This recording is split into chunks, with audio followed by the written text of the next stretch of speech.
Hello students, welcome back to the amazing platform of NCERT वाला and this is your Yashika ma'am. और आज हम start करने वाले हैं बिल्कुल ही नया चैप्टर जिसका नाम है इकोसिस्टम। ये जो बेटा चैप्टर है आपने थोड़ा बहुत अपने छोटे जूनियर क्लासेस में भी पढ़ा होगा, इन्वायरमेंटल वाले चैप्टर में, ज्योग्राफी वाले चैप्टर में थोड़ा सा पढ़ा होगा कि इकोसिस्टम क्या होता है, क्या क्या कंपोनेंट्स होते हैं, तो थोड़ा बहुत आप फैमिलियर हो गए इससे। बाकी और ज़्यादा फैमिलियर हो जाओगे जब आप पूरी एनसीईआरटी यहाँ पर कवर कर लोगे, ठीक है। तो हमारा सिलेबस भी इस चैप्टर का खत्म हो जाएगा। ओके, तो let's get started with the new chapter जिसका नाम है इकोसिस्टम। तो इकोसिस्टम में आपको पढ़ना पड़ेगा इकोसिस्टम होता क्या है। तो आज का हमारा यही गोल होने वाला है। तो अगर आपसे पूछा जाए कि डिफाइन करो इकोसिस्टम को, तो इकोसिस्टम को कैसे डिफाइन करोगे बेटा आप? तो इकोसिस्टम को डिफाइन करोगे, क्या है ecosystem? It is the interaction between biotic and abiotic components। दोनों कंपोनेंट्स के बीच में जब इंटरैक्शन होती है उसको हम इकोसिस्टम कहते हैं। बायोटिक कंपोनेंट्स क्या होते हैं बेटा? लिविंग ऑर्गेनिज्म वाले। तो हम पढ़ने वाले हैं what are the different biotic components. Abiotic components तो मैंने आपको ऑर्गेनिज्म एंड पॉपुलेशन पढ़ा ही लिया है। 4 मेजर एबायोटिक कंपोनेंट्स जो होते हैं, that is temperature, light, water and soil. तो इस चैप्टर में आपको एबायोटिक कंपोनेंट्स नहीं पढ़ना है, खुश हो जाओ क्योंकि वो ऑलरेडी पढ़ चुके हो। आपको इस चैप्टर में सिर्फ और सिर्फ डील करना है बायोटिक कंपोनेंट के साथ, ठीक है। सो ये होता है हमारा इकोसिस्टम। एनसीईआरटी पढ़ोगे तो इकोसिस्टम के बारे में कुछ बातें बताई हुई हैं थ्रू टेक्स्ट, ठीक है। तो हम क्या पढ़ेंगे बेटा? हम पहले एनसीईआरटी के वो स्क्रीनशॉट्स पढ़ लें। यस, तो एनसीईआरटी के वो स्क्रीनशॉट में लिखा हुआ है, एनसीईआरटी के वो स्क्रीनशॉट में लिखा हुआ है, ठीक है। तो देखते हैं बेटा एनसीईआरटी के स्क्रीनशॉट। आप अपनी एनसीईआरटी खोल करके बैठो तो देखो क्या लिखा हुआ है कि इकोसिस्टम को हम कैसे विजुअलाइज करते हैं। It can be visualised as functional unit of nature, ठीक है। फंक्शनल यूनिट ऑफ नेचर कहा जाता है जहां पर लिविंग ऑर्गेनिज्म आपस में इंटरैक्ट करते हैं। जाहिर सी बात है ना बेटा, अब सांप किसको खा जाता है? फ्रॉग को। सांप भी एक लिविंग कंपोनेंट है, फ्रॉग भी एक लिविंग कंपोनेंट है, तो ये भी एक प्रकार की इंटरैक्शन है, ठीक है। तो ये सिर्फ आपस में ना इंटरैक्ट करके, they even interact with the surrounding physical environment. जैसे बेटा सब कोई अमर रहता है या मर जाता है? मर जाता है। डेथ तो सर्टेन है सबकी होगी एक्सेप्ट यूनिसेलुलर ऑर्गेनिज्म। तो जब हम सब मरते हैं बेटा मिट्टी में ही मिलते हैं, तो डिकम्पोजिशन हमारी सबकी कहाँ हो रही है? मिट्टी में हो रही है। तो जो हमारे एबायोटिक कंपोनेंट्स हैं उनके साथ भी तो इंटरेक्शन हो रहा है ना। ये जो डिकम्पोजर्स हैं, ये जो बैक्टीरिया हैं, जो फंजाए हैं, जो डिकम्पोजिशन में हेल्प करते हैं, डिकम्पोजर्स कहाँ पे प्रेजेंट है? मिट्टी में है ना, सॉइल में है। कुछ डिकम्पोजर्स वाटर में मिलते हैं एक्वेटिक ऑर्गेनिज्म के बॉडी को डिकम्पोज करने के लिए।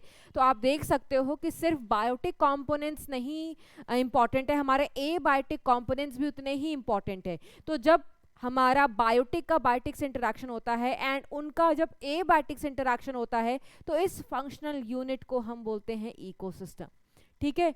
इकोसिस्टम हमारा साइज के रिस्पेक्ट में बहुत वेरी कर सकता है। जैसे एक छोटा सा तालाब, पॉन्ड भी बेटा एक इकोसिस्टम कहा जाता है, और एक बहुत बड़ा समुद्र भी एक इकोसिस्टम होगा, ठीक है। तो the size can range from a small pond to a large forest और अ सी।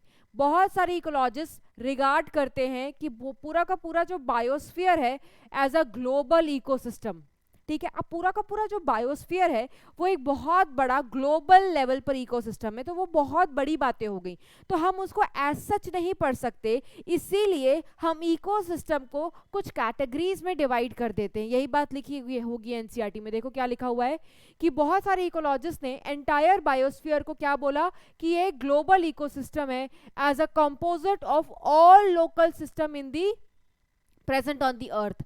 सिंस क्योंकि ये सिस्टम बहुत बड़ा है बेटा, बिकॉज ग्लोबल इकोसिस्टम बोल रहे हैं, बहुत बड़ा हो गया, बहुत बड़ा और बहुत कॉम्प्लेक्स हो जाएगा, तो इसकी स्टडी एक साथ एक टाइम पर करना would not be convenient. Therefore हम इकोसिस्टम को डिवाइड कर देते हैं 2 बेसिक कैटेगरीज में। एक को हम बोलते हैं टेरेस्ट्रियल इकोसिस्टम, एक को हम बोलते हैं एक्वेटिक इकोसिस्टम। जैसे जो सी हो गया, रिवर हो गया, ओशन हो गया, तुम्हारा पॉन्ड हो गया, ये सारे तुम्हारे एक्वेटिक के अंदर चले जाएंगे, ठीक है, जो जंगल हो गया, फॉरेस्ट हो गया, ये सब तुम्हारा क्या हो जाएगा बेटा, मतलब जंगल वही फॉरेस्ट, ये सारे तुम्हारे टेरेस्ट्रियल में आ जाएंगे।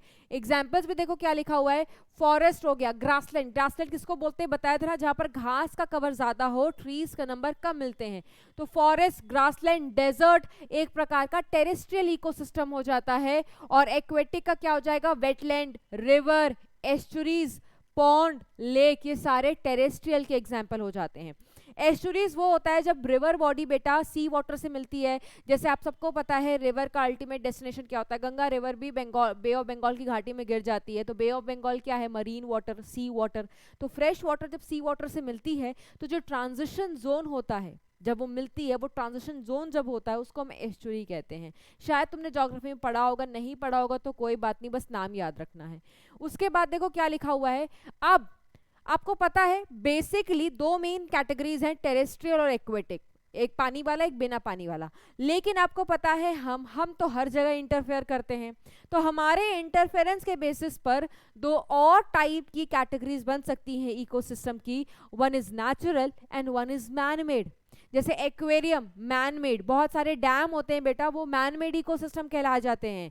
ठीक है, एक्वेरियम हम ही तो उनकी देखभाल कर रहे हैं, that is also man made. ठीक है, और क्या चीज हो सकती है, और क्या चीज हो सकती है, ये जो शुगर केन की फील्ड्स हैं या कोई भी हमारी एग्रीकल्चर फील्ड्स है बेटा, वो सारी की सारी क्या है, एग्रो इकोसिस्टम। उनकी देखभाल कौन कर रहा है, हम ही तो कर रहे हैं। वो नेचुरली सस्टेन नहीं कर सकते, जो नेचुरली सस्टेन नहीं कर पा रहे हैं, जिनको हमारी जरूरत लग रही है, हमारा मतलब हमें उनको ध्यान देना पड़ रहा है, हमारी टेक केयर लग रही है। जैसे एक्वेरियम, एक्वेरियम में तुमने मछली डाल दी, पानी डाल दी, but will they be able to survive on their own, नहीं। इसलिए आपने देखा होगा एक्वेरियम में एक ऑक्सीजन पंप लगा होता है जो बबल क्रिएट करती है, डिजॉल्व ऑक्सीजन उनके लिए क्रिएट करती है, तभी वो मछलियां रह जाती हैं। इसीलिए जब हम जाते हैं तो एक्वेरियम को घूमने जाते हैं ना, एक हफ्ते के लिए आपको घूमने जाना है, एक महीने के लिए आपको घूमने जाना है, तो उस एक्वेरियम को अपने दोस्त के यहाँ पकड़ा करके या पड़ोसी के यहाँ पकड़ा करके जाते हो। क्यों, अगर वो खुद से ही सर्वाइव कर लेते, इतने ही नेचुरल इकोसिस्टम होते, तो तुम्हें देने की जरूरत पड़ती नहीं। उनके पास सेल्फ सस्टेनिंग सिस्टम है ही नहीं। अगर सेल्फ सस्टेनिंग सिस्टम होता तो वो नेचुरल होता। जैसे ओशन, अब ओशन है, तुम्हें मछलियों का उसमें ध्यान रखने की जरूरत है नहीं, मछलियां अपना ध्यान खुद ही रख रही हैं, because ocean is a complete ecosystem. ठीक है, वो कंप्लीट इकोसिस्टम है, उसको हमें मतलब उसको हमारी जरूरत नहीं है कि इंसान आएगा और हमारा ख्याल रखेगा। इंसान जा करके तो उसका ख्याल क्या, बेड़ा ही गर्क कर देता है, कितना पोल्यूशन क्रिएट करता है। तो ओशन, रिवर बॉडी, ये सब, जंगल, फॉरेस्ट हो गया, ये सब आपस में कंप्लीट इकोसिस्टम है। एक्वेरियम एक प्रकार का इनकम्प्लीट है, क्योंकि उसमें सारे कंपोनेंट्स नहीं है, उसमें पेड़ पौधे नहीं है। डालते हैं हम नहीं ना, अगर पेड़ पौधे होते तो वो फोटोसिंथेसिस करके मछलियों के लिए ऑक्सीजन क्रिएट कर लेते, बट वो क्योंकि इनकम्प्लीट है इसलिए हमारी जरूरत लगती है। तो हम तो बेटा हर जगह अपनी जरूरत देख ही लेते हैं। ठीक है, तो हमारे बेसिस पर, हमारे इंटरफेरेंस के बेसिस पर इकोसिस्टम को दो और कैटेगरीज में डिवाइड कर सकते हैं, one is natural and one is man made. ठीक है, तो यहाँ पर देखो कुछ लिखा हुआ है, क्रॉप फील्ड्स, वही खेती बाड़ी, ठीक है, एंड एक्वेरियम, इनको हम मैन मेड इकोसिस्टम की तरह कंसिडर कर सकते हैं।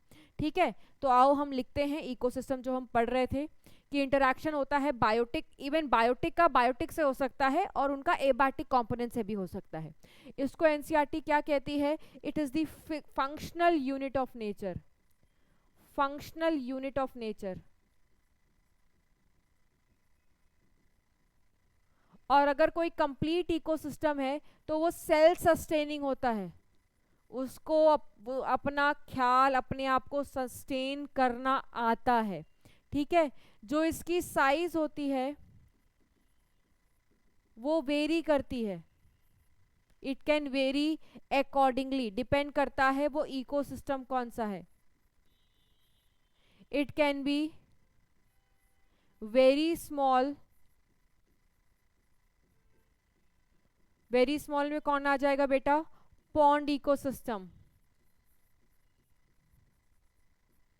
ठीक है, and it could be very large, क्या लिखा हुआ है लार्ज के लिए एनसीईआरटी ने, फॉरेस्ट लिखा हुआ है, सी लिखा हुआ है, ये लिख सकते हो आप। ठीक है, उसके बाद हमने क्या पढ़ा कि there are two main categories of ecosystem, two main categories of ecosystem.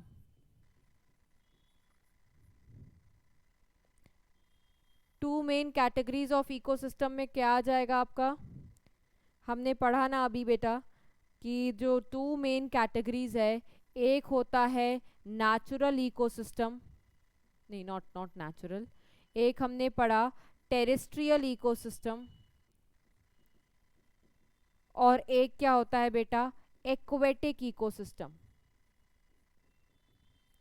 Terrestrial में क्या क्या था, टेरेस्ट्रियल में था फॉरेस्ट, टेरेस्ट्रियल में था ग्रासलैंड,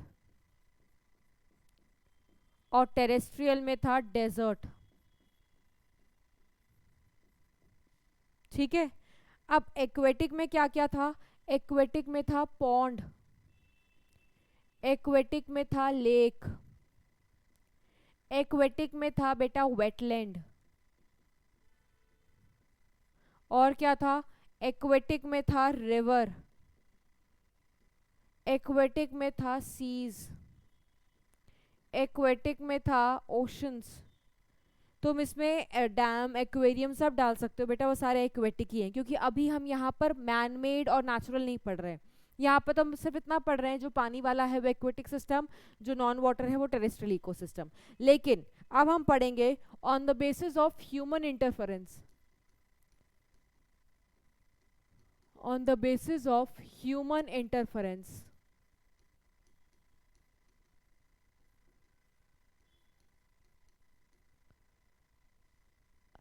To different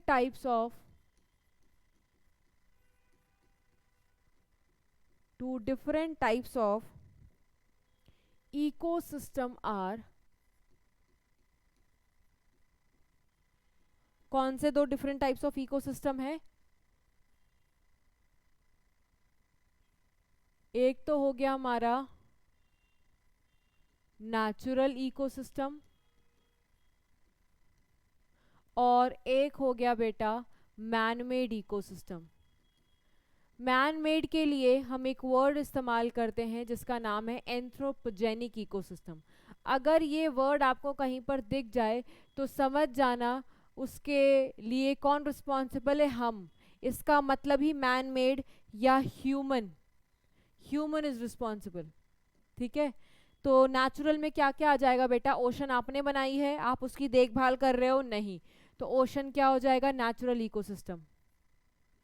ठीक है, रिवर की देखभाल, हाँ ठीक है, पोल्यूशन नहीं क्रिएट कर रहे हो, बट उसको आपकी देखभाल की जरूरत नहीं है इतनी, वो अपना ध्यान खुद ही रख पा रही है, सेल्फ सस्टेन है वो। ठीक है, और क्या हो गया बेटा, जंगल, ठीक है, डेजर्ट। ठीक है, ये सारे कैसे हैं बेटा, नेचुरल इकोसिस्टम है। मैन मेड में क्या आ जाएगा, क्रॉप फील्ड्स, या आप कह सकते हो एग्रीकल्चर वाला इकोसिस्टम, और एग्रीकल्चर वाले इकोसिस्टम को हम क्या कहते हैं, agro ecosystem. And you will be amaze बेटा, this is the largest man made ecosystem. अगर आपसे पूछा जाए लार्जेस्ट मैन मेड इकोसिस्टम बताओ, तो क्रॉप फील्ड आंसर करोगे। ठीक है, it is the largest man made ecosystem. Next, aquarium. Aquarium भी क्या है बेटा, एक्वेरियम भी एक प्रकार का मैन मेड इकोसिस्टम है। ठीक है, हमने बनाया उसको। तो ये सारी बातें थी एनसीईआरटी में, हमने उसको इंट्रोडक्टरी सेक्शन में पढ़ भी लिया एनसीईआरटी से, और उसके कॉरस्पॉन्डिंग नोट्स भी बना लिए हैं। ठीक है, अब हम क्या बात करेंगे कि what are the different components of the ecosystem, what are the different components of the ecosystem.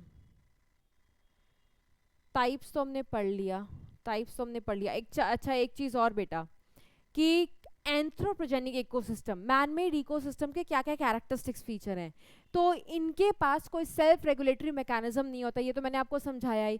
Aquarium, जब आप कहीं घूमने जाते हो आपको किसी को दे करके जाना पड़ता है उसका ध्यान रखने के लिए, उसको रेगुलेट करने के लिए, सो दैट वो बाहर से खाना डाल सके।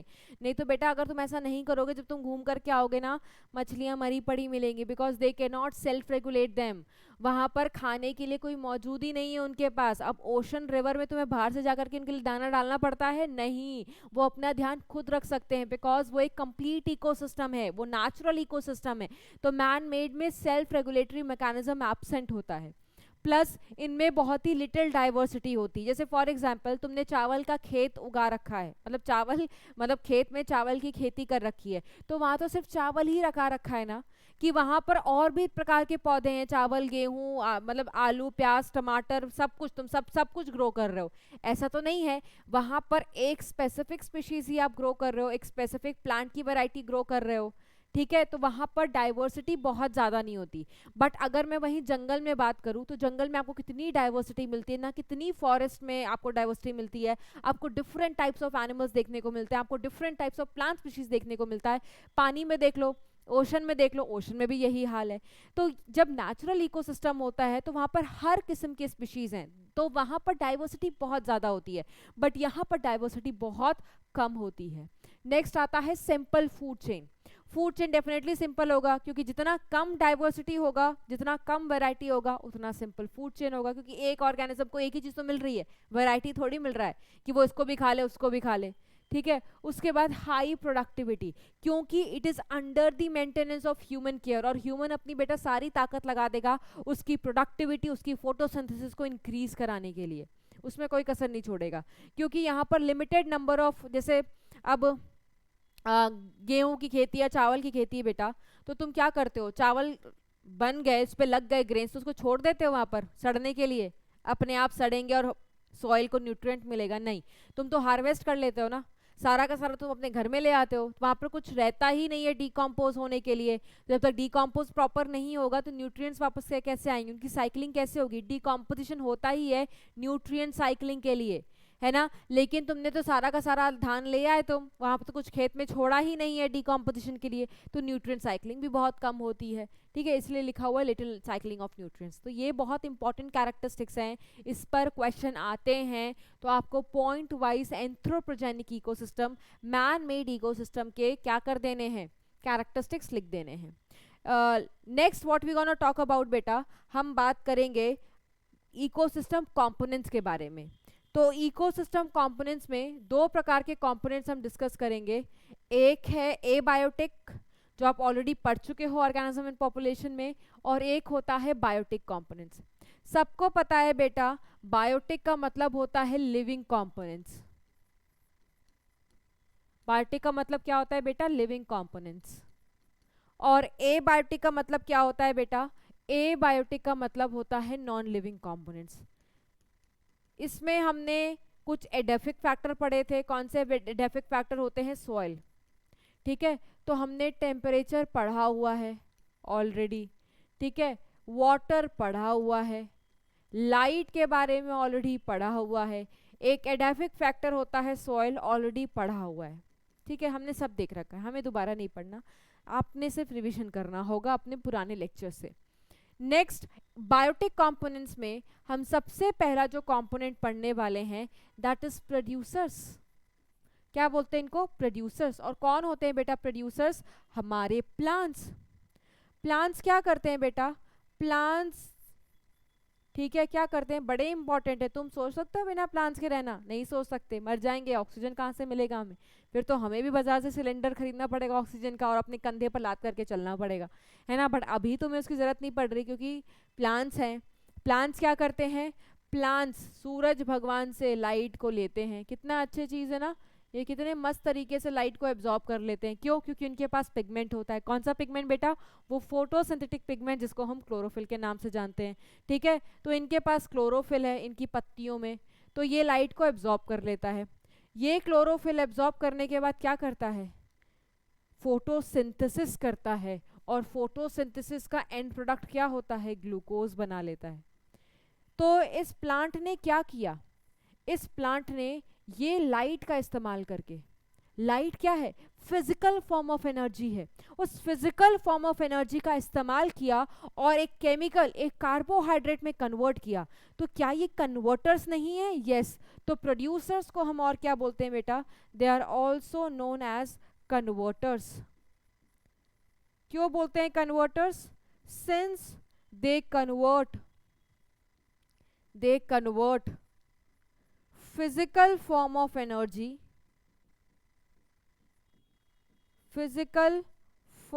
energy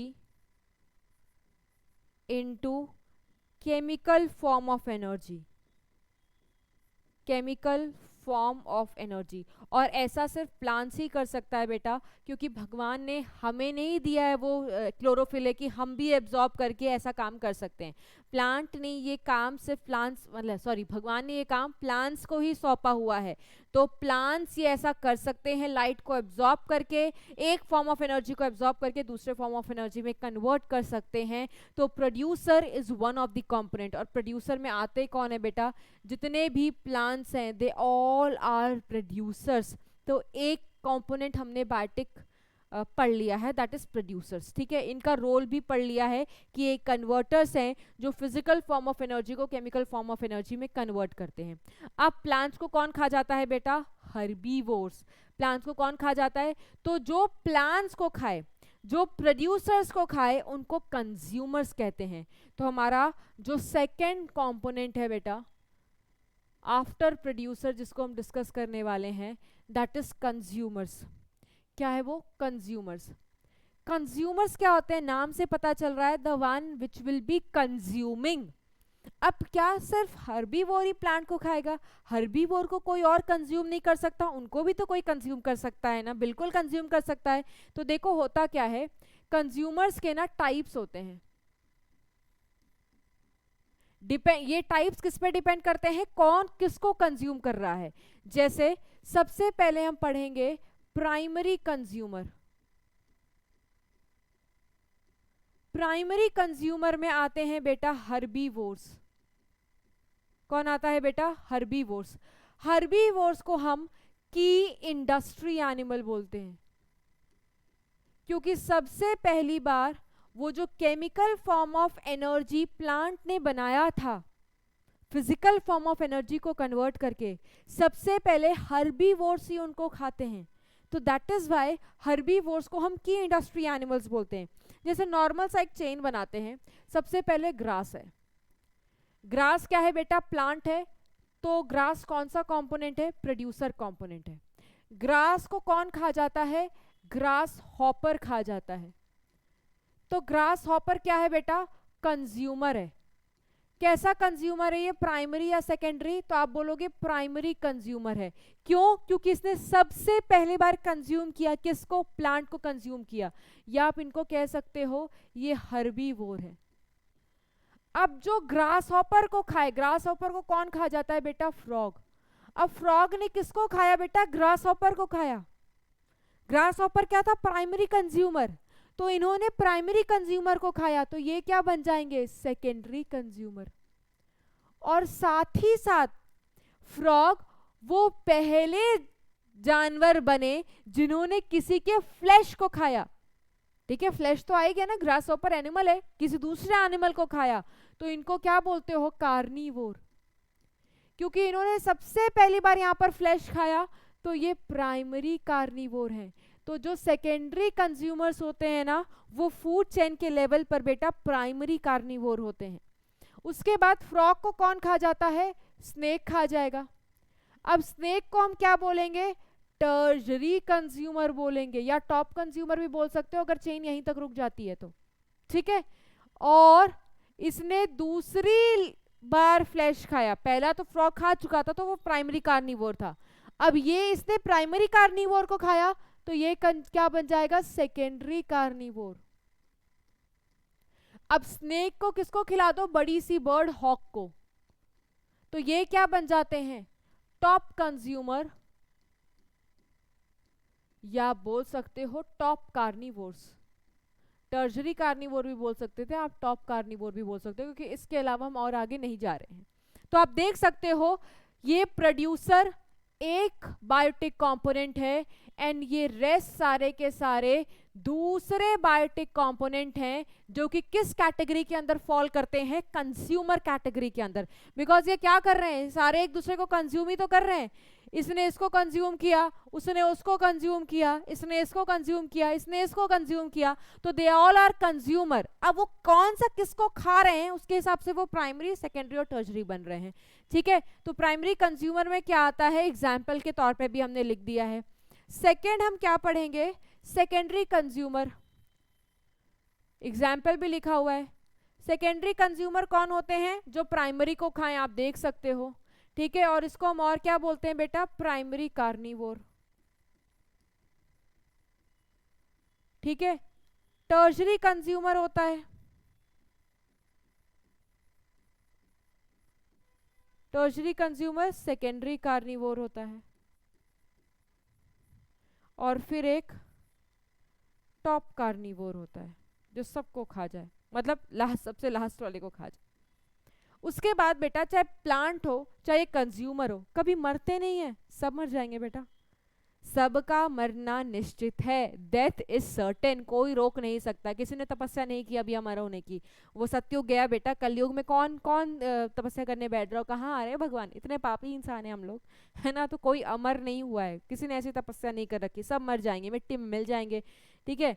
तो क्या होगा? हमारा डिकम्पोजिशन होगा, हमारे अंदर के न्यूट्रिएंट्स वापस से मिट्टी में आएंगे, ठीक है, वापस से सॉइल में आएंगे। तो इस फिनोमिना को क्या कहते हैं? डिकम्पोजिशन। तो कौन कराता होगा बेटा? हमारा तीसरा कंपोनेंट, हमारा तीसरा कंपोनेंट जिसका नाम क्या है बेटा? जिसका नाम है डीकम्पोजर्स। क्या नाम है बेटा उसका? डीकम्पोजर्स। डीकम्पोजर्स समझ में आ रहा होगा, they play important role in, they play important role in decomposition. Decomposition हम पूरा डिटेल में पढ़ने वाले हैं, टेंशन मत लेना, सब कुछ पढ़ोगे आप। They play important role in decomposition. अभी मैं आपको सिर्फ इतना बता देती हूँ, नाम से पता चल रहा होगा, डीकम्पोजिशन का मतलब होता है तोड़ना, ठीक है। हमारे जैसे इतने बड़े बड़े जो ऑर्गेनिज्म है, हम हैं चाहे प्लांट्स हैं, अब प्लांट्स की पत्तियां हैं बेटा, गिरती रहती हैं, ठीक है, हमेशा आपको वहीं दिखाई देती नहीं, वो सड़ जाती हैं, सड़ने डिकम्पोज हो जाती हैं। कोई टहनी है गिर गई, डिकम्पोज हो जाती है। कोई जानवर है मर जाएगा, डिकम्पोज हो जाएगा, ठीक है। तो उस फिनोमिना को हम कहते हैं डिकम्पोजिशन। कौन कराता है? Bacteria and fungi are important decomposers. Bacteria and fungi are important decomposers, important decomposers. अच्छा, डीकम्पोजर्स का काम क्या है? कचड़े को कम करना, मरने के बाद जो कचड़ा क्रिएट हो रहा है उस कचड़े को कम करना। इसीलिए इनको हम क्या कहते हैं? They are also known as reducers, क्योंकि ये हमारे जैसे कॉम्प्लेक्स ऑर्गेनिज्म को, हमारे जैसे कॉम्प्लेक्स ऑर्गेनिज्म को कन्वर्ट कर देते हैं, तोड़ देते हैं, रिड्यूस कर देते हैं छोटे छोटे सिंपल ऑर्गेनिज्म में, डिकम्पोजिशन इजी कराने के लिए, है ना। और जैसा कि आपको पता है बेटा, फंजाई कैसे होते हैं? दे आर सेप्रोट्रॉफ्स, ठीक है, ये 11th क्लास में पढ़ा है ना। वैसे तो फंजाई म्यूचुअलिज्म भी शो कर सकते हैं, कुछ फंजाई पैरासिटिक भी हो सकते हैं, बट जनरली हम बात करते हैं फंजाई और सैप्रोट्रॉपिक्स। दैट मींस ये एंजाइम्स वगैरह सिक्रीट करते हैं, जो जिस मटेरियल का डिकम्पोजिशन होने वाला है उसका सरफेस एरिया इंक्रीज करते हैं, और उसके बाद उसको डिकम्पोज मस्त तरीके से करके उसको रिड्यूस कर देते हैं एकदम सिंपलर फॉर्म्स में। एंड दिस इज हाउ, जब इंसान या कोई जानवर या प्लांट मर जाता है, इनकी बदौलत उसको डिकम्पोज किया जाता है। तो बैक्टीरिया और फंजाई भी तो जीते जागते प्राणी है ना, लिविंग कंपोनेंट्स हैं, इसीलिए ये सब किस कैटेगरी के अंदर फॉल हो रहे हैं? ये सब किस कैटेगरी के अंदर फॉल हो रहे हैं? Biotic components. अच्छा, हमने बोला प्लांट्स प्रोड्यूसर्स होता है, कंज्यूमर किस कैटेगरी में आते हैं? क्या कंज्यूमर्स अपना खाना बना सकते हैं? नहीं, अगर अपना खाना बना लेते तो दूसरे प्राणी पे शिकार नहीं कर रहे होते। इसीलिए कंज्यूमर्स को हम क्या कहते हैं बेटा? Heterotrophs, heterotrophs. और डिकम्पोजर्स फंजाई जो मेनली है उसमें हमने उसको सेप्रोट्रॉफ्स बता दिया है, ठीक है। नेक्स्ट, यहाँ पे भी देखो एनसीईआरटी की एग्जाम्पल लिखती है, ये देखो प्रोड्यूसर को कौन खा जाता है? Primary consumer. प्राइमरी कंज्यूमर को कौन खा जाता है? Secondary consumer. सेकेंडरी कंज्यूमर को कौन खा जाएगा? Tertiary consumer. Primary consumer herbivore, pen change करती हूँ बेटा, ये कौन हो गए बेटा? हर्बीवोर, ठीक है। आप देख सकते हो इनको कौन खा जा रहा है? सेकेंडरी कंज्यूमर, या आप इनको और क्या कह सकते हो? प्राइमरी कार्निवोर, ठीक है। उसके बाद ये टर्शरी कंज्यूमर है, ठीक है, या आप इसको क्या कह सकते हो? Secondary carnivore. मैंने आपको पहले भी बताया बेटा, ये जो लेवल्स हैं ये एक दूसरे की खाने की प्रक्रिया है, आपने बचपन की क्लासेस में पढ़ा होगा। इसको हम क्या बोलते हैं, जो चेन बन रही है इकोसिस्टम में एक दूसरे को खाने वाली और खुद दूसरे का खाना बन जाने वाली, इसको फूड चेन बोलते हैं। तो this is level 1, this is level 2, this is level 3, this is level 4। ये भी आप डिटेल पढ़ोगे आगे में। एक्चुअली ये जो मैंने लिया है ना स्क्रीनशॉट एनसीईआरटी का, ये आगे के उससे लिया है, सो दैट मैं आपको समझा सकूं कि देखो ये है different components of the ecosystem. साथ ही साथ देखो और लोगों के एग्जांपल्स भी लिखे हुए हैं, प्राइमरी कंज्यूमर, सेकेंडरी कंज्यूमर, एक एग्जांपल हमने भी लिया है और भी एग्जांपल्स है। एक और है देखो एनसीईआरटी का स्क्रीनशॉट कि ये देखो ये प्लांट है, प्लांट पे ये हर्बीवोर फीड कर रहा है, इस हर्बीवोर को इस बर्ड ने खा लिया, इस बर्ड को और बड़ी बर्ड ने खा लिया। तो यहाँ पर भी आप देख सकते हो फूड चेन चल रही है, ठीक है। तो ये तो तुम्हारे बायोटिक कंपोनेंट हो गए, चाहे ये मर जाए, चाहे ये मर जाए, चाहे ये मर जाए, चाहे ये मर जाए, आ जाना है सबको मिट्टी में। तो यहाँ पर इन सब का क्या हो रहा है, ये बेटा बैठे हैं किस काम को कराने के लिए, अर्थवॉर्म वगैरह डिकम्पोजिशन कराने के लिए, ठीक है। तो आप देखो सिर्फ यही नहीं इन्वॉल्व होते, डीकम्पोजर्स भी बायोटिक कंपोनेंट का हिस्सा होते हैं। ये मैं आपको आगे भी पढ़ाऊंगी, ठीक है। नेक्स्ट हम क्या बात करने वाले हैं, इकोसिस्टम में दो मेन चीजें होती हैं, एक होता है इकोसिस्टम का स्ट्रक्चर और एक होता है इकोसिस्टम का फंक्शन। इकोसिस्टम के स्ट्रक्चर में एनसीईआरटी क्या बात करती है बेटा, इकोसिस्टम स्ट्रक्चर आपको बताता है enumeration of species, enumeration of species मतलब एक जगह पर बेटा कितने नंबर ऑफ स्पीशीज है। एन्यूमरेशन में आपको समझ में आ रहा होगा नंबर ऑफ स्पीशीज, प्लस वहाँ का स्पीशीज कॉम्पोजिशन कैसा है। ये आपको किसी भी इकोसिस्टम के स्ट्रक्चर के बारे में बता सकता है कि इकोसिस्टम वहाँ का कैसा है। जैसे फॉर एग्जांपल अगर मैं डेजर्ट की बात करूँ तो डेजर्ट में क्या बहुत ज़्यादा नंबर ऑफ स्पीशीज है, बहुत सारे स्पीशीज के कॉम्पोजिशन है, वहाँ पे आपको हर किस्म का पेड़ दिखाई दे रहा है, हर किस्म के जानवर दिखाई दे रहे हैं, नहीं दिखाई देता ऐसा। क्यों, क्योंकि वहाँ पर नंबर कम है, हर चीज़ का कम है, क्योंकि वहाँ की जो कंडीशन है वो फेवरेबल नहीं है ना, एडवर्स कंडीशन, एक्सट्रीम कंडीशन है, सब कोई नहीं रह सकता, और जो रहता है वो भी एडेप्टेशन शो करके रह सकता है। सिमिलरली अगर मैं ट्रॉपिकल रेन फॉरेस्ट की बात करूं, वहाँ पे अच्छी खासी बारिश होती है, बहुत फेवरेबल कंडीशन है, तो वहाँ का अगर मैं वेजिटेशन पूछूं वो भी बहुत ज़्यादा होगा, अच्छा खासा वेजिटेशन होगा। और साथ ही साथ वहाँ पर और क्या होगा, वहाँ पर और क्या होगा बेटा, वहाँ पर आपको वेजिटेशन जैसे मैंने आपको बताया ज़्यादा होगा, वहाँ डाइवर्सिटी भी आपको ज़्यादा मिलेगी, वहाँ पे स्पार्स नहीं होगा, मतलब कम नहीं होगा। तो ये मैं कम ज़्यादा क्या बता रही हूँ, स्पीशीज कॉम्पोजिशन बता रही हूँ। ये मैं आपको जो नंबर काउंट करवा रही हूँ ये किस में आ रहा है, एन्यूमरेशन ऑफ स्पीशीज में आ रहा है, ठीक है। तो इकोसिस्टम के स्ट्रक्चर में ये आता है enumeration of species and species का कॉम्पोजिशन। और एक चीज़ और आती है बेटा, that is stratification, that is stratification। stratification क्या होता है, ठीक है। और अभी जो मैंने इनका एग्जाम्पल लिया वो भी पढ़ाऊंगी, टेंशन मत लो, ठीक है। ओहो एक सेकेंड, यस, तो अभी मैं आपको वो भी पढ़ाती हूँ जो एग्जाम्पल लिया मैंने डेजर्ट वाला। ओके, तो स्ट्रैटिफिकेशन में एक वर्ड आ रहा है स्ट्रैटा, पहले ये समझ लो, इसका एग्जाम्पल भी देते हैं। स्ट्रैटिफिकेशन में एक वर्ड आ रहा है स्ट्रैटा। स्ट्रैटा का मतलब क्या होता है बेटा, स्ट्रैटा मीन्स लेयर। तो व्हाट इज स्ट्रैटिफिकेशन, स्ट्रैटिफिकेशन में हम कहते हैं it is a vertical distribution, it is a vertical distribution of species in ecosystem. जैसे फॉर एग्जाम्पल, जैसे एक जंगल में जाते हो, एक फॉरेस्ट में जाते हो बेटा, तो आप देखते हो जितने भी बड़े बड़े पेड़ हैं उन सब की हाइट एक लेवल पर होती है। तो एक ट्रीज का लेवल बन जाता है लेवल 1। लेवल 1 पर कौन है, ट्रीज, सबसे ऊपर टॉप लेवल, ठीक है। उसके बाद कुछ हर्ब्स होते हैं, सॉरी श्रब्स होते हैं मीडियम हाइट वाले, दिस इज लेवल 2। यहाँ पर कौन है, श्रब्स हैं। और जो घास होते हैं बेटा उनकी तो इतनी हाइट होती नहीं, सबसे नीचे हाइट पे घासेस दिखती हैं, तो ये हो गया लेवल 3।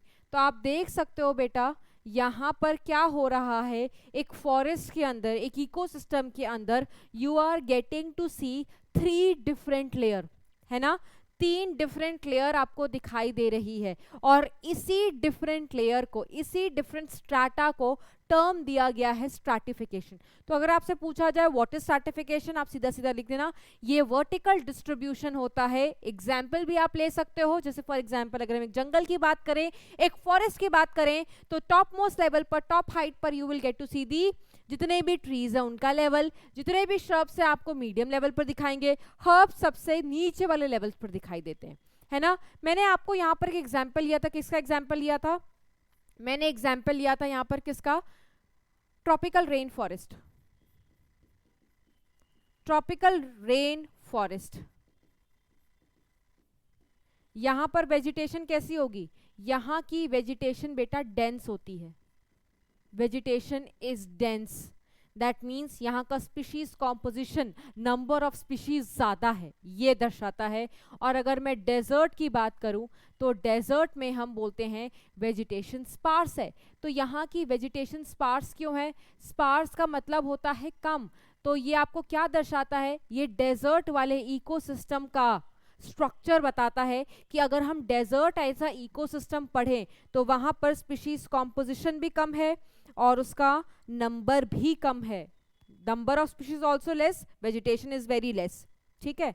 नेक्स्ट हम बात करेंगे, इकोसिस्टम स्ट्रक्चर पढ़ लिया, नेक्स्ट हम बात करेंगे इकोसिस्टम फंक्शन की। तो व्हाट इज इकोसिस्टम फंक्शन बेटा, तो हमारी एनसीईआरटी पढ़ोगे तो वहां पर लिखा हुआ है हर एक नेचुरल इकोसिस्टम, उनकी एक टेंडेंसी है परसिस्ट होने की। जैसे मैंने आपको बताया कि तालाब है, कोई ओशन है, कोई रिवर है, अगर वो नेचुरल है तो उसको आपकी जरूरत नहीं लगेगी, एक्वेरियम को लगती है बिकॉज वो नेचुरल नहीं है, उसकी नेचुरल टेंडेंसी नहीं है कि वो परसिस्ट कर जाए, इसीलिए उसको हमारी जरूरत लगती है। एक ओशन को लगेगी, नहीं लगेगी। So every ecosystem has a tendency, natural tendency persist कर सकती है वो। तो आखिर ऐसा पॉसिबल कैसे होता है, ठीक है। तो देखो लिखा हुआ है this is made possible by variety of functions performed by the structural components. तो वहां पर उस इकोसिस्टम में जो भी स्ट्रक्चरल कंपोनेंट्स है, वहां पर जो भी स्पीशीज है, जैसे फॉर एग्जांपल एक जंगल में क्या है बेटा, एक पेड़ है। अब पेड़ उस इकोसिस्टम में रह करके अपना रोल क्या दे रहा है, उस रोल के बदौलत बेटा, उस स्पीशीज के बदौलत ओवरऑल इकोसिस्टम सरवाइव कर पा रहा है, परसिस्ट कर पा रहा है। तो इकोसिस्टम फंक्शन कैसे मेंटेन होता है, कैसे इनेबल होता है, तो वहां पर उस जगह पर, उस इकोसिस्टम में जितने भी स्पीशीज हैं वो कोई ना कोई फंक्शन प्रोड्यूस करते हैं। तो देखो लिखा हुआ है this is made possible by a variety of functions, जो कि कौन प्रोवाइड करता है, वहां के रहने वाले स्पीशीज, जिसको हम किसके अंडर इंक्लूड करते हैं, इकोसिस्टम स्ट्रक्चर के अंदर। तो कौन कौन से हमारे मेन फंक्शंस होते हैं इकोसिस्टम के, productivity is the main function, decomposition is the main function, energy flow हमारा मेन फंक्शन है, और न्यूट्रिएंट साइक्लिंग हमारा मेन फंक्शन है। जैसे प्रोडक्टिविटी कौन करता है बेटा, प्रोड्यूसर्स। तो अगर आपसे पूछा जाए producer is a functional component, नहीं, प्रोड्यूसर इकोसिस्टम का स्ट्रक्चर बनाता है, बट प्रोड्यूसर जो फंक्शन करता है वो प्रोडक्टिविटी है। अगर आपसे पूछा जाए डीकॉम्पोजिशन क्या है, तो डीकॉम्पोजिशन एक फंक्शन है, और ये फंक्शन कौन सा इकोसिस्टम स्ट्रक्चरल कंपोनेंट करता है, तो डीकॉम्पोजर्स करते हैं। एनर्जी का फ्लो एक दूसरे को खा करके होता है, खाता कौन है, एक बायोटिक कंपोनेंट दूसरे बायोटिक कंपोनेंट को। अगर ग्रास ऑपर, मतलब सॉरी, अगर मैं बोलूं फ्रॉग ग्रास ऑपर को खाए ना, तो एनर्जी का फ्लो होगा, नहीं होगा। तो ये एक दूसरे को खाने से जो फंक्शन इकोसिस्टम को मिल रहा है वो एनर्जी फ्लो है, और करा कौन रहा है, ecosystem structural component only. Nutrient cycling कौन करा रहा है, डीकॉम्पोजर्स करा रहे हैं। डीकॉम्पोजर्स किसमें रखोगे, एक स्पीशीज है ना, और अभी हमने पढ़ा स्पीशीज कॉम्पोजिशन किसमें रखते हैं, इकोसिस्टम स्ट्रक्चर में रखते हैं। तो ये जो फंक्शन इकोसिस्टम को मिलता है ये प्रोवाइड उनके इकोसिस्टम के स्ट्रक्चरल कंपोनेंट्स ही करते हैं। बट डिफरेंस है, अगर आपसे पूछा जाए इकोसिस्टम स्ट्रक्चर में क्या आता है, तो जितने भी स्पीशीज हैं, क्या स्पीशीज का नंबर है, क्या स्ट्रैटिफिकेशन है, क्या उनका डिस्ट्रीब्यूशन है, ये सारे उसके स्ट्रक्चर का पार्ट बनते हैं। ये एक जगह रह करके इनका जॉब क्या है, रोल क्या है, काम क्या है, वो सारा का सारा हम इकोसिस्टम फंक्शन में पढ़ते हैं। तो इस चैप्टर में बेटा आपको सारे के सारे इकोसिस्टम फंक्शन पढ़ने हैं, पढ़ लिए तो चैप्टर खत्म हो जाएगा।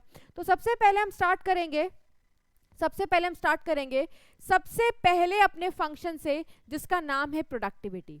अच्छा, एनसीईआरटी पढ़ोगे ना तो एक प्रोडक्शन को डिफाइन किया हुआ है और एक प्रोडक्टिविटी को डिफाइन किया हुआ है। यहाँ बच्चे थोड़ा सा कंफ्यूज होते हैं बेटा, लेकिन कंफ्यूज होने वाली कोई बात ही नहीं है। आओ वी विल सी। जैसे अगर मैं आपसे पूछूं इनमें डिफरेंस क्या है, तो देखो डिफरेंस क्या है प्राइमरी प्रोडक्शन और प्राइमरी प्रोडक्टिविटी में। प्राइमरी प्रोडक्शन को हम देखो कैसे डिफाइन करते हैं, कितना ऑर्गेनिक मैटर या बायोमास बना रहा है प्रोड्यूसर्स फोटोसिंथेसिस करके। बेटा बायोमास क्या होता है, मास का मतलब वजन, बायो का मतलब बायोलॉजिकल ऑर्गेनिज्म। जब बायोलॉजिकल ऑर्गेनिज्म अपना वजन बढ़ाए, अब ये वजन दो तरीके से बढ़ सकता है। जैसे अगर कोई कंज्यूमर है तो कंज्यूमर फोटोसिंथेसिस तो कर नहीं सकता, तो वो अपना वजन कैसे बढ़ाता है, दूसरे जानवरों को खा खा करके। ठीक है, प्लांट्स है, प्लांट्स दूसरे जानवर को नहीं खाता, ये फोटोसिंथेसिस करके ऑर्गेनिक मैटर बना करके अपना बायोमास इंक्रीज करता है। तो बायोमास दो तरीके से बढ़ सकता है, या तो फोटोसिंथेसिस करके बढ़ाओ जैसे जब प्लांट्स करते हैं, प्रोड्यूसर्स करते हैं, या दूसरे ऑर्गेनिजम्स को खा करके बढ़ाओ। ठीक है, तो बायोमास किसी भी वजह से आप बढ़ा सकते हो। तो कितना बायोमास बन रहा है फोटोसिंथेसिस के थ्रू, प्रोड्यूसर्स कितना बना रहे हैं, वो क्या कहलाता है प्राइमरी प्रोडक्शन। प्राइमरी प्रोडक्शन में बेटा टाइम कंसिडर हम नहीं कर रहे हैं, सिर्फ देख रहे हैं कितना बन रहा है। अगर मैं प्रोडक्टिविटी की डिफाइन करूं तो यहां पर हम रेट को मेजर करते हैं। दैट मींस हम ये भी देखेंगे कि कितना अमाउंट कितने टाइम में बन रहा है। जैसे मान लो बेटा आपसे पूछा जाए कि आप फिजिक्स के कितने सवाल लगा लेते हो, तो आप बड़े मजे में हंसते हुए बोलोगे मैं 100 लगा लेता हूँ। सब खुश हो जाएंगे 100 लगा लेते हो। ठीक है, सबको लगेगा तुम्हारा प्रोडक्शन कितना अच्छा है, कि तुम कितने प्रोडक्टिव हो अपने काम में, कि तुम फिजिक्स के न्यूमेरिकल 100 लगा ले रहे हो। पता चला महीने भर में 100 न्यूमेरिकल लगाते हो, तो तुम्हारी एफिशिएंसी कब अच्छे तरीके से सामने आएगी, जब तुमसे टाइम देकर के पूछा जाए कि तुम कितने टाइम में 100 सवाल लगा पा रहे हो, 1 घंटे में या 1 दिन में या 1 हफ्ते में या 1 महीने में। तो ज्यादा एफिशिएंट कौन है, किससे पता चलेगा कि आपने अच्छे से पढ़ाई की या बहुत एफिशिएंट और बहुत प्रोडक्टिव हो अपने पढ़ाई में, जब टाइम फैक्टर को इंक्लूड किया जाए। अगर टाइम फैक्टर को इंक्लूड नहीं किया जाए तो पता ही नहीं चलेगा कि आप वो 100 सवाल 1 महीने में बना रहे हो या 1 साल में बना रहे हो। ठीक है, तो अगर सिर्फ बोला जाए कि 100 सवाल बना रहे हैं तो वो प्रोडक्शन कहलाएगा। अगर पूछा ये बोला जाए कि तुम वो 100 सवाल 1 घंटे में कर पा रहे हो, इतने एफिशिएंट हो, तो वो प्रोडक्टिविटी कही जाती है। तो इसीलिए जब भी दो इकोसिस्टम को कंपेयर करना हो तो टाइम फैक्टर इंक्लूड होना चाहिए। इसीलिए जब दो इकोसिस्टम को हम कंपेयर करते हैं तो प्राइमरी प्रोडक्टिविटी का इस्तेमाल करते हैं, ना कि प्रोडक्शन का, क्योंकि प्रोडक्शन से आपको सिर्फ अमाउंट पता चल रहा है, कितने टाइम में बन रहा है वो अमाउंट ये नहीं पता चल रहा। तो कंपेयर कब करोगे, जब time factor is also there. For example बेटा कभी कभार आपने कोई स्टार्टअप शुरू किया, फॉर एग्जांपल आपने कोई कपड़ों का काम शुरू किया है, रॉ मटेरियल मैन्युफैक्चरर हो, कभी कभी आपकी सप्लाई बहुत ज़्यादा हो जा रही है, बहुत कमा ले रहे हो, और कभी कभी कुछ हो ही नहीं रहा, तो कौन सा वाला प्रॉफिट अच्छा है, कंसिस्टेंस वाला ना। कभी ज़्यादा कभी कम से क्या होगा, कभी ज़्यादा बना ले रहे हो कभी कम बना रहे हो, नहीं। अगर आप ये देखोगे कितने टाइम में कितना सप्लाई कर पा रहे हो, कितना प्रॉफिट हो रहा है, तो वो ज़्यादा प्रॉफिटेबल इनकम है ना। जैसे फॉर एग्जाम्पल अगर मैं आपसे बोलूँ कि एक पत्ती है, इस पत्ती ने 10 ग्राम बायोमास बनाया, फॉर एग्जाम्पल मैं कह रही हूँ 10 ग्राम बायोमास बनाया, मैंने यहाँ पर सिर्फ अमाउंट बताई है। तो अमाउंट जो बताई है तो इसमें क्या बताया मैंने, यहाँ पर मैंने प्राइमरी प्रोडक्शन बताया है। अगर मैं ये बोलूँ कि ये लीफ 10 ग्राम, ठीक है, 1 ईयर में बना रहा है, फॉर एग्जाम्पल इतना बायोमास 1 ईयर में बना रहा है, ईयर फैक्टर ले आई, टाइम फैक्टर ले आई, तो ये क्या हो जाएगा बेटा, ये रेट हो जाता है कि कितना बायोमास 1 साल में बना। तो हम इसको क्या बोलते हैं बेटा, हम इसको प्राइमरी प्रोडक्टिविटी बोलते हैं। तो अगर आपको कंपेयर करना है, मान लो दूसरी लीफ को कंपेयर कर रहे हो, दूसरी लीफ ने, ठीक है, दूसरी लीफ ने भी 10 ग्राम बनाया बायोमास, ठीक है, अमाउंट बायोमास का इसने भी बनाया, क्या पता चल रहा है, दोनों को लग रहा है सेम सेम है, लेकिन इस लीफ ने जो 10 ग्राम बनाया ये 1 महीने के अंदर ही बना लिया। For example I am telling you बेटा, ठीक है, तो ये ज्यादा बढ़िया नहीं हुई, ज्यादा प्रोडक्टिव हुई ना। तो जब भी आपको कंपेयर करना है किसी दो इकोसिस्टम को, क्या यूज करना चाहिए, प्रोडक्टिविटी यूज करना चाहिए। To compare two ecosystem, to compare two ecosystem, primary productivity is used. Primary productivity is used. ठीक है, तो प्राइमरी प्रोडक्टिविटी क्या होता है? रेट होता है बायोमास प्रोडक्शन का in a given area per unit time. अब ये दो प्रकार का होता है बेटा. एक होता है जीपीपी. जीपीपी का फुल फॉर्म होता है ग्रॉस प्राइमरी प्रोडक्टिविटी. क्या फुल फॉर्म होता है बेटा? Gross primary productivity. ग्रॉस का मतलब होता है टोटल. इसका क्या मतलब है? जैसे एक प्लांट है, ठीक है, ये प्लांट क्या कर रहा है? ये प्लांट सूरज भगवान की लाइट को एब्जॉर्ब कर रहा है, क्योंकि इसके पास वो पिगमेंट है जिससे वो लाइट एब्जॉर्ब कर लेता है. लाइट एब्जॉर्ब करने के बाद ये क्या करेगा बेटा? ये फोटोसिंथेसिस करेगा, और फोटोसिंथेसिस करने के बाद ये ऑर्गेनिक मैटर प्रोड्यूस करेगा, या आप कह सकते हो बायोमास बनाएगा. बायोमास फॉर्मेशन होगी. तो जो ये बायोमास फोटोसिंथेसिस के थ्रू बन रहा है, कौन बना रहा है? प्लांट बना रहे हैं. इस बायोमास को हम क्या कहते हैं? इस बायोमास को हम जीपीपी कहते हैं. क्या बोलते हैं? GPP. So what is GPP? GPP is rate of biomass formation through photosynthesis. अब मान लो बेटा, मैं एक एग्जांपल लूं. मान लो प्लांट ने 1000 ग्राम का बायोमास बनाया, 1000 ग्राम बायोमास बनाया in a year. For example I am telling you. ठीक है, फोटोसिंथेसिस कर करके ये जितना बायोमास बना रहा है ये पड़ोसी को दे देगा. जैसे मान लो तुम घर में खाना बना रहे हो बेटा, अपने खाने के लिए बना रहे हो, कि जैसे मान लो तुमने खाना बनाया, तुम्हारे घर में कुछ गेस्ट आए हुए, तो सारा उनको खिला दोगे, कुछ अपने नहीं खाओगे? अपने भी तो खाते हो ना, मेहमानों को तो खिलाते ही हो, अपने भी तो खाते हो ना. सिमिलरली जो खाना इसने बनाया है ये कुछ तो अपने लिए इस्तेमाल करेगा. खाना तुम क्यों खाते हो? अपनी शरीर को एनर्जी मिलने के लिए. इसने जो ये बनाया है इसको भी तो ये खुद भी इस्तेमाल करेगा ना. या ये इसलिए बना रहा है कि पेड़ को कौन खा ले? गोट खा ले, कोई हर्बीवोर आए, गाय खा ले पेड़ को, है ना, या कोई भैंस आए खा ले? नहीं, ये इसलिए नहीं बना रहा, ये खुद के लिए भी बना रहा है. ठीक है, तो जो टोटल बायोमास बनता है उसको ग्रॉस प्राइमरी प्रोडक्टिविटी कहते हैं. ग्रॉस का मतलब होता है टोटल. तो जितना भी बायोमास एक प्लांट बनाता है फोटोसिंथेसिस के थ्रू, उसको हम ग्रॉस कहते हैं. अब क्या होता है कि बायोमास, जैसे तुमने बेटा दूसरा एग्जाम्पल लो, एक और एग्जाम्पल ले लो. जैसे मान लो बेटा आपकी 2 करोड़ की इनकम है, ठीक है, ग्रॉस इनकम है. ठीक है, तो क्या सारी की सारी आपको मिल जाएगी? कोई टैक्स नहीं कटेगा? टैक्स भी तो कटता है ना आपके खाते में, तो टैक्स कटने के बाद पैसा आता है. जैसे केबीसी आप देखते हो, तो केबीसी जब खेलते हैं प्लेयर्स जो होते हैं, मान लो कोई 1 करोड़ जीत जाता है, तो वो जो आपको अमिताभ बच्चन ऐसे ट्रांसफर करता हुआ दिखाता है ना, वो ड्रामेटाइजेशन है सिर्फ बैंक का प्रमोशन करने के लिए.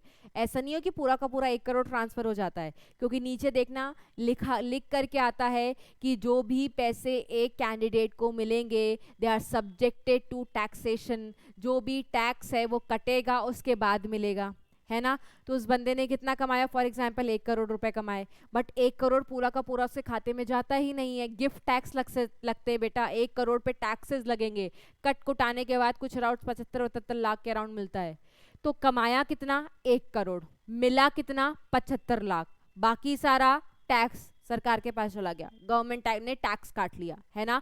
उसी तरीके से 1 करोड़ ग्रॉस है, ग्रॉस प्राइमरी प्रोडक्टिविटी ऐसे समझोगे. जो कटने के बाद बचा, कितना बचा आपके अकाउंट में, कितना आया? नेट. तो that is net primary productivity. तो इसने बनाया 1000 ग्राम, बट इसमें से कुछ कटेगा टैक्स. यहाँ पे टैक्स का क्या मतलब है कि ये कुछ अपने पर्पस के लिए इस्तेमाल करेगा.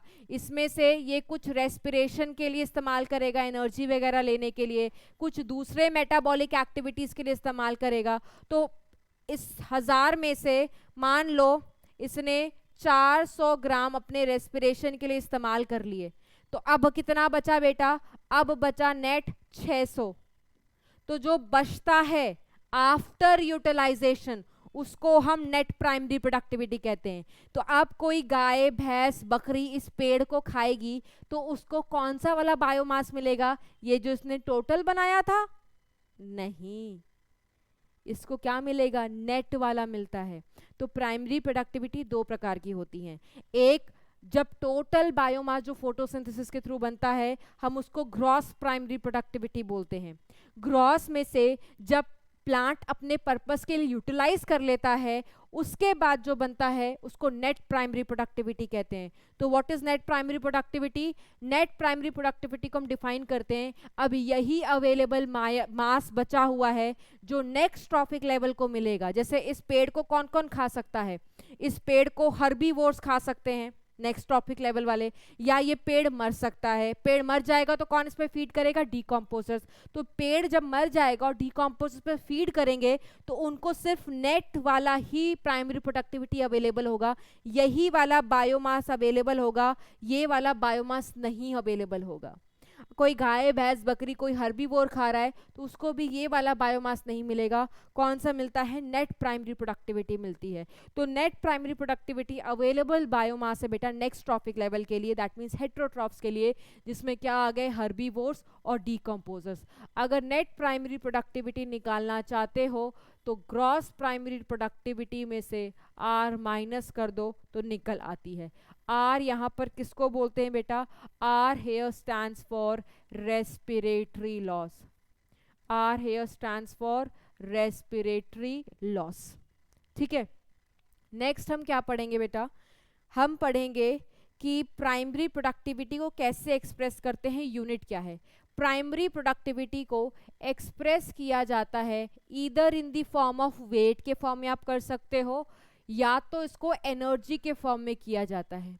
वेट में करने के लिए हम लिखते हैं gram per metre square per year, energy में kilo calorie per metre square per year. तो देखो एरिया और टाइम फैक्टर दोनों इंक्लूडेड है। मोस्ट इंपॉर्टेंट फैक्टर जो प्रोडक्टिविटी रेट के लिए होता है दैट इज टाइम। अगर टाइम फैक्टर हटा दो तो वो प्रोडक्शन बन जाती है।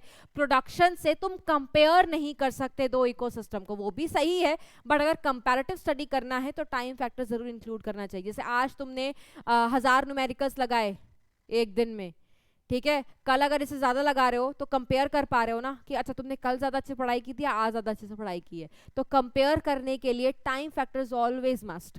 ठीक है, उसके बाद हमारी एनसीईआरटी कहती है बेटा कि जो ग्लोबल एनपीपी है ऑल ओवर दी बायोस्फीयर की जब नेट प्राइमरी प्रोडक्टिविटी कैलकुलेट की गई तो वो आई 170 बिलियन टन्स।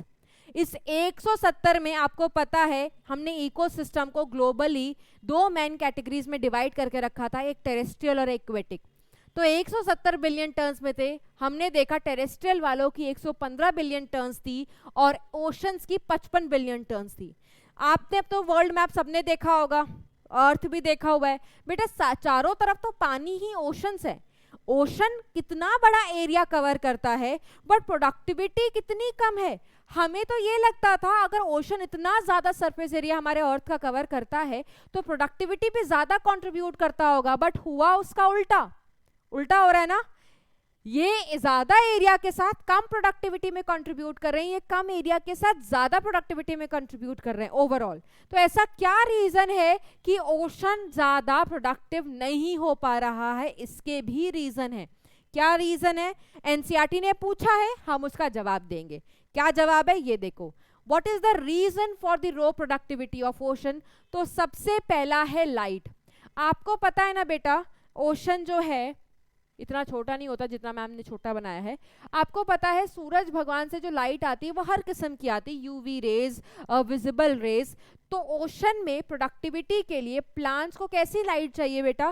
प्लांट्स को 400 से 600 नैनोमीटर वाली लाइट चाहिए। 11th क्लास में पढ़ा होगा, और इसी को बोलते हैं पार, मैंने भी पढ़ाया है। PAR is photosynthetic active radiation, that means, और ये रेंज किस में आती है बेटा? IR में, यूवी में, किस रेंज में आती है बेटा? ये विजिबल रेंज है। प्लांट को अपने फोटोसिंथेसिस के लिए सिर्फ विजिबल रेंज ऑफ लाइट चाहिए होती है, उनको यूवी यूवी से कोई मतलब नहीं है। और ये विजिबल रेंज भी कौन सा वाला चाहिए होता है, 400 से 600 लिखा है, सॉरी 400 से 700 नैनोमीटर, 400 से 700 नैनोमीटर, क्योंकि वो इसी वाले वेवलेंथ ऑफ लाइट को इस्तेमाल करके फोटोसिंथेसिस करते हैं, उसको हम बोलते हैं फोटोसिंथेटिक एक्टिव रेडिएशन। ये मैंने लाइट वाले फैक्टर पिछले चैप्टर में पढ़ाया था, 11th क्लास में भी आपने पढ़ा होगा। अब ये विजिबल रेंज क्या होता है, विब गियोर, वो रेनबो के कलर सबने देखे होंगे ना, violet, indigo, blue, green, yellow, orange, red. अब ये सारी लाइट्स, इतनी सारी लाइट होती है, 7 कलर की लाइट्स हैं बेटा, लेकिन हर लाइट अंदर तक नहीं जा सकती। वही लाइट जा सकती है जिसकी इंटेंसिटी ज्यादा है। आप पढ़ते होगे फिजिक्स केमिस्ट्री में किसकी ज्यादा है, ठीक है। तो जो लाइट की प्रॉब्लम पानी के साथ क्या है कि पानी के हर डेप्थ तक लाइट नहीं पहुंच सकती, मतलब हर जगह लाइट जब जा ही नहीं रही है तो प्रोडक्टिविटी हम ओशन में कैसे मेजर कर सकते हैं इतनी easily. And that is the reason, क्योंकि लाइट की अवेलेबिलिटी लिमिटेड है, लाइट हर लेवल्स तक ओशन में पहुंच नहीं पा रही। So this is one of the reason कि ओशन इतना प्रोडक्टिव क्यों नहीं होता। दूसरा जो रीजन है वो न्यूट्रिएंट है। जो सबसे इंपॉर्टेंट न्यूट्रिएंट होता है प्रोडक्टिविटी के लिए वो है नाइट्रोजन, और नाइट्रोजन ही लिमिटेड है, उसकी ही कमी होती है ओशन में। तो फिर से ये दूसरा रीजन बन जाता है ओशन की कम प्रोडक्टिविटी के लिए, ठीक है।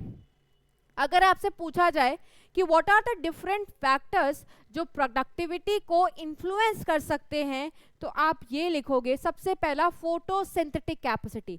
अगर कोई प्लांट्स की फोटोसिंथेटिक कैपेसिटी ज्यादा है तो वो ज्यादा बायोमास प्रोड्यूस करेगा, वो ज्यादा प्रोडक्टिव होगा।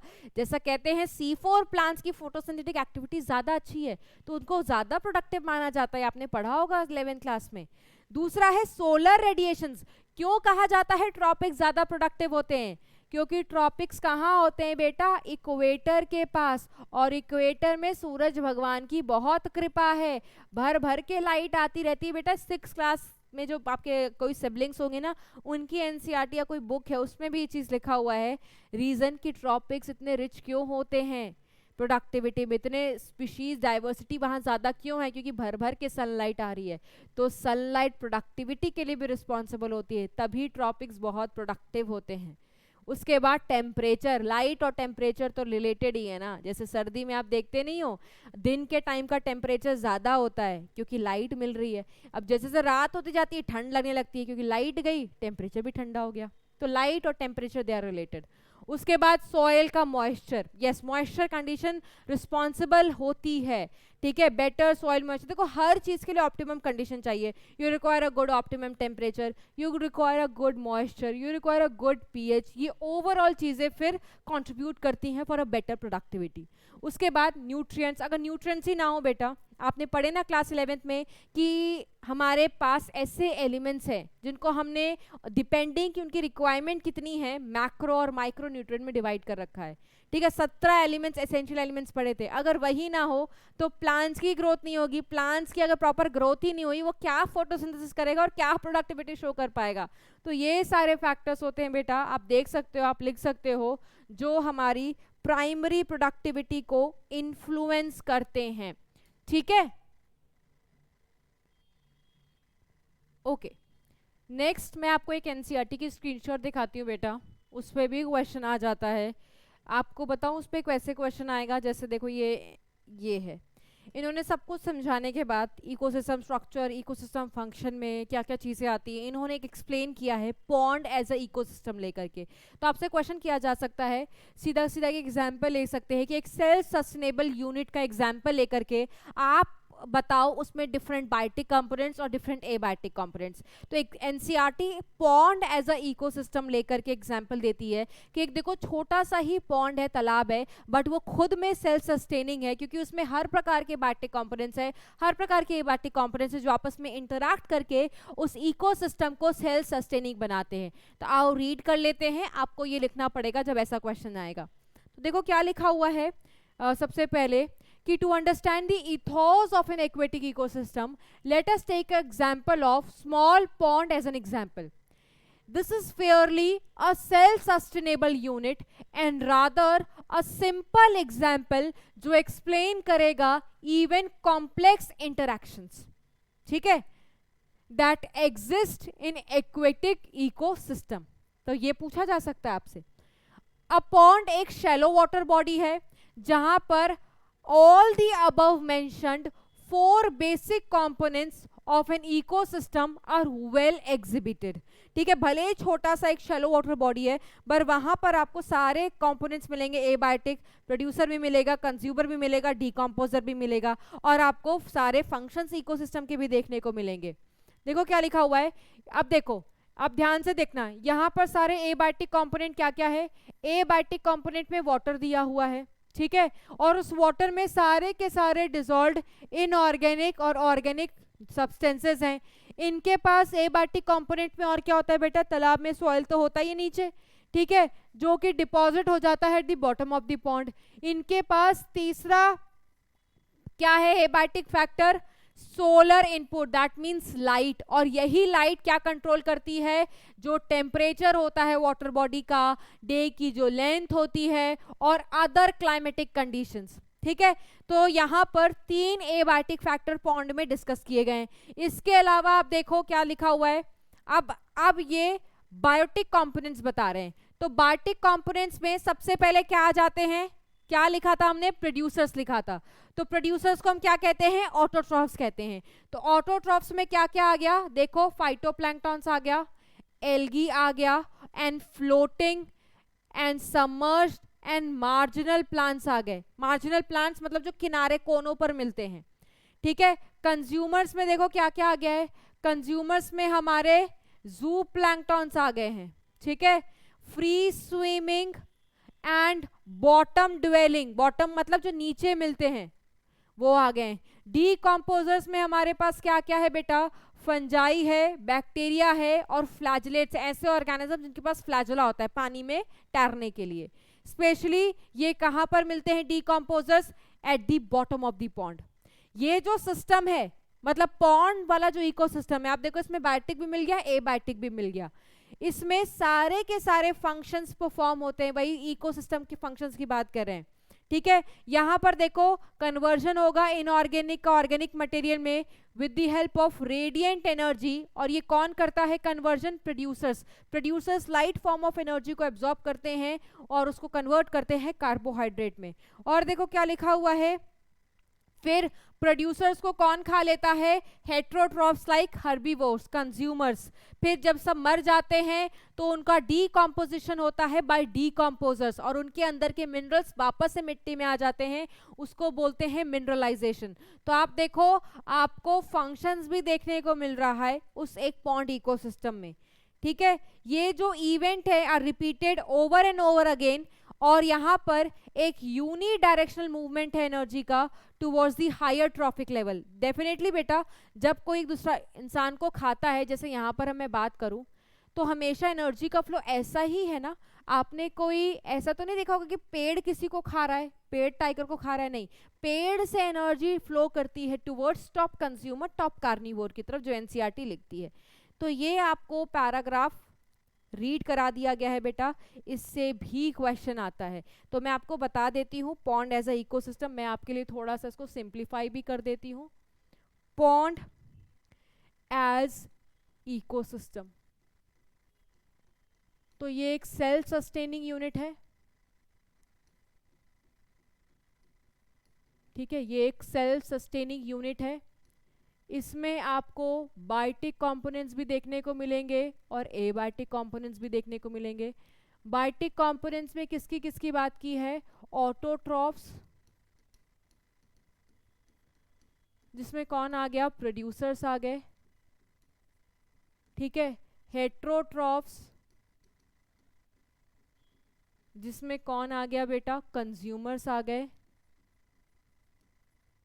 ठीक है, और इन सबको मारने के लिए डीकम्पोजर्स.